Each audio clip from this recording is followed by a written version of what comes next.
گپی مورا صحبتی مورا میزند نفهمه بچه جون. تمام زندگی ما برای اوچه شما، لباس قیمت بها برای اوچه شما، خوراکی بالذت برای اوچه شما. مادری ما در تو چیزی آورده که توی خیلی گپ میزنی؟ ها؟ اوچه شما یک خوراک خوشو خورده نمیتوانند، دستشون میلرزه، همه جوشون دا میریزونن، شرمنده میکنند در پیش اولادو. رجب علی ایبرانی خدا دیگه بیمار شد، چیکار کردن در کار. از چند کس پول پرسیدم پول ندارد. چند خشته بورا زنگ میزنی تلفن تا نمیبردارم.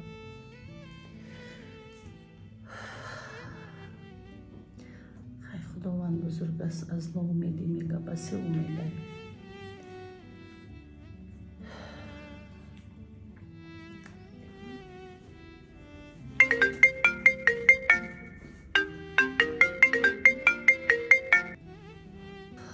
الو لبه بچه جون. سلام بچه جان.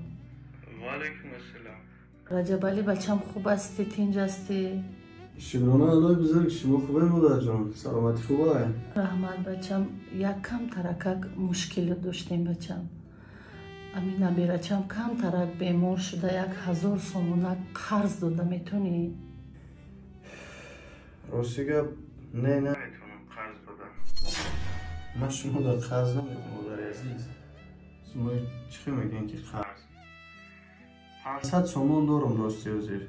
من همین 500 سومون رو میپرتم، یکون ساعت پس نصیب خدا کار میرم.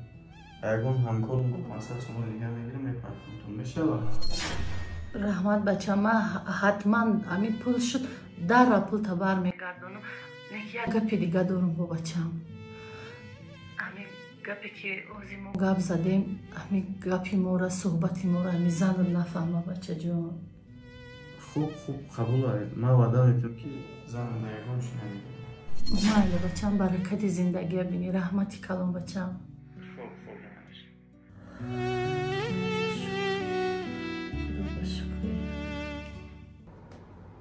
مردک لا بزنم. اینجا بیاین. لا بزنم گوش دار. چرا من نفهمیدم؟ باز اوچتون بود؟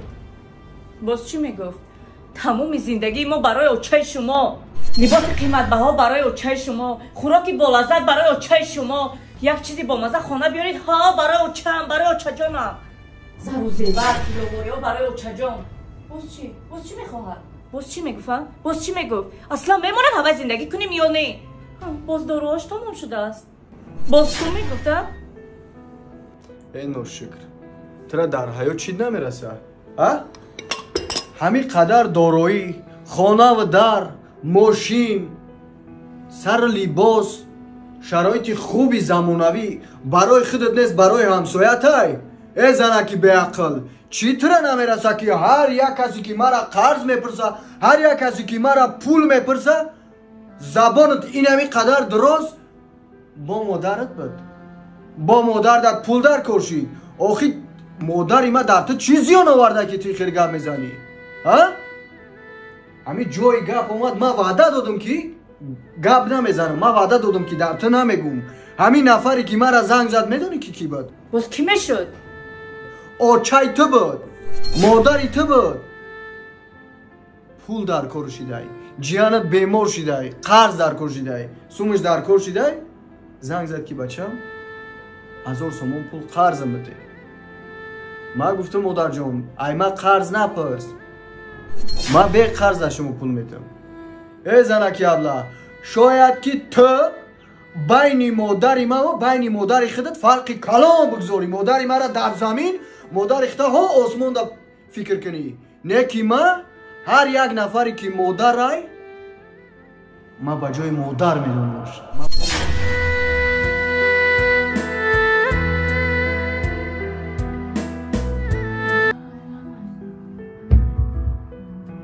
رجب علی ایبرانی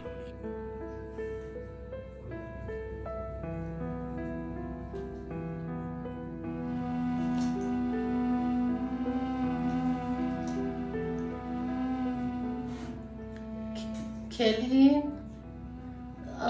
ҳамун дороҳои мана биёр.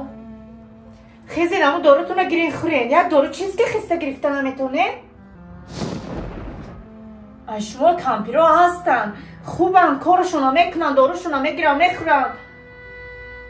یا آبتون چی آب و داروتون رو گرفته خورده نمیتونین چی خیلی شما؟ بیزارم کردین. روز در دارو تی ایتی و ایتی روزو میتین نمیتین.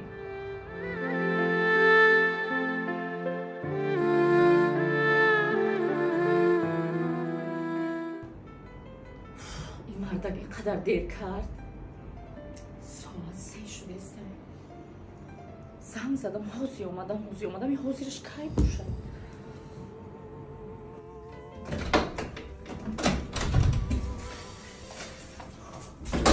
زنک؟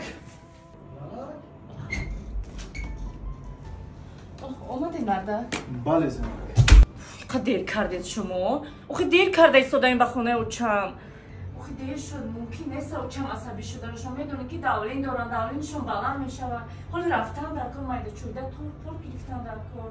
زنک جان من همه چیزای گفتگی تا قانون و قاعدهش خطی زیادیش خطی خرید کردم در داخل ماشین موندم به همین خاطر دیر شده زنک جان.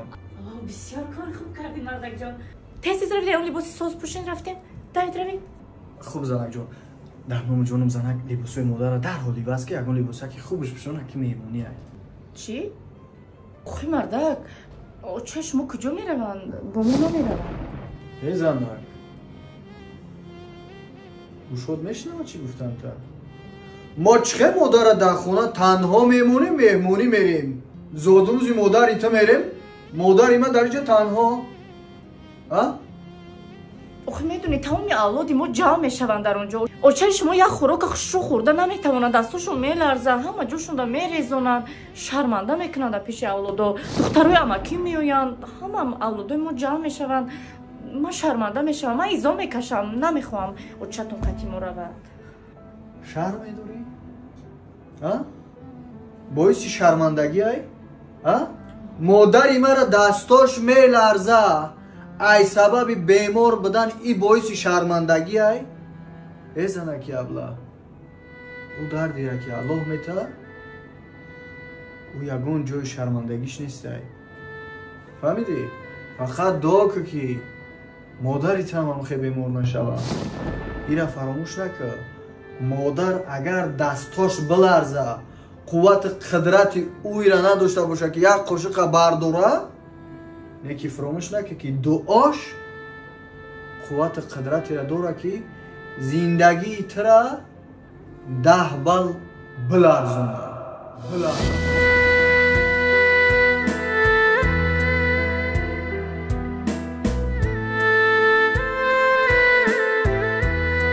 رجب علی ایبرانی